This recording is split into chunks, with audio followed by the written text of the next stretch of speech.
nice to know lang to. MCP. Paano magamit mo? Ano yung tawag dyan? MCP Spring. Introducing. MCP Spring.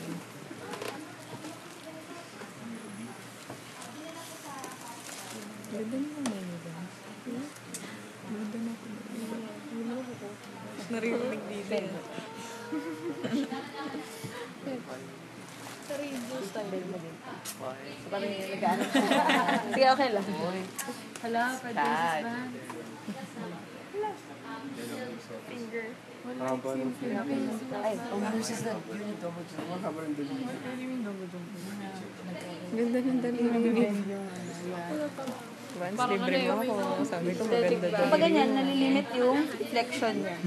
Pero ma'am, isa lang. Hindi mo madaling matanggal. Or Ano? Mabalutin mo siya. Ay, pinakita ko lang. Sa lahat na Pwede siya. Yun lang. Pero dapat secure nyo ng maraming tapes, ha? yung gitna lang mo, ma'am? Ha? Isa lang. Hindi.